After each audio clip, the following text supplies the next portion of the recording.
আসসালামু আলাইকুম।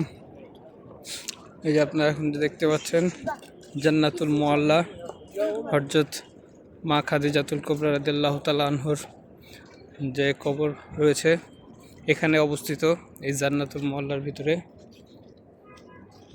চলুন ইনশাআল্লাহ আমি আস্তে আস্তে সামনের দিকে আগাই, আপনাদের দেখানোর চেষ্টা করব মা খাদিজাতুল কুবরা রাদিয়াল্লাহু তাআলা আনহুর কবর। তিনি এখানে শুইত আছেন, মা খাদিজাতুল কুবরা রাদিয়াল্লাহু তাআলা আনহা। এটি হচ্ছে জান্নাতুল মুআল্লা।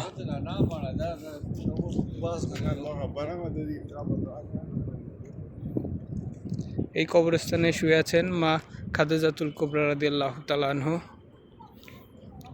চলুন আপনাদের দেখানোর চেষ্টা করব ইনশাআল্লাহ।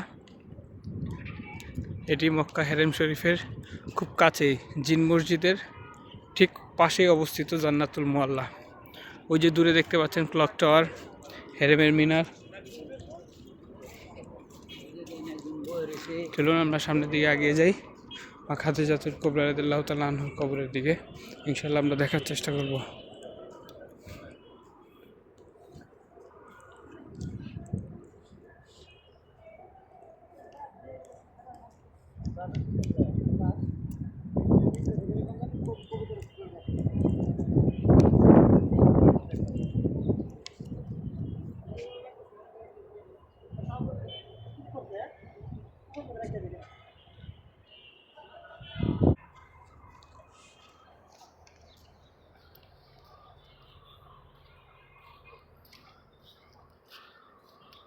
পাহাড়ের উপরে যাচ্ছি আমরা।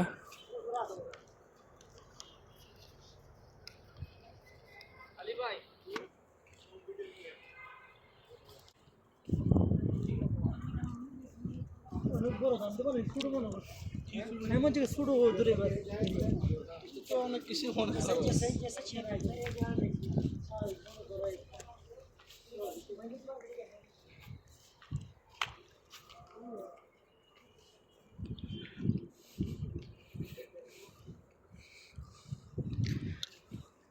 ধীরে ধীরে আমরা পাহাড়ের উপরে উঠছি।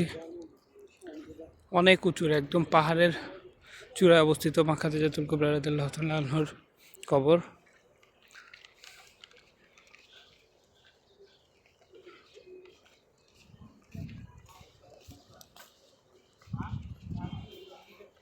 ওই যে চূড়ায় অবস্থিত।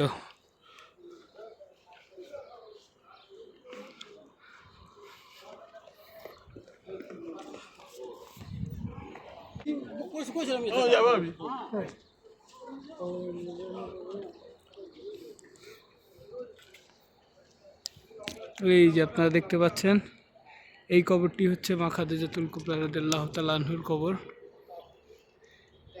এটি জান্নাতুল মুআল্লায় অবস্থিত। এটি হচ্ছে রাসূলুল্লাহ সাল্লাল্লাহু আলাইহি সাল্লামের সহধর্মিণী মা খাদিজাতুল কুবরা রাদিয়াল্লাহু তাআলা আনহার কবর। ইসলামের প্রথম মহিলা মুসলিম যিনি ইসলাম ধর্ম গ্রহণ করেছেন, এটি হচ্ছে তার কবর। এটি জান্নাতুল মুআল্লায় অবস্থিত।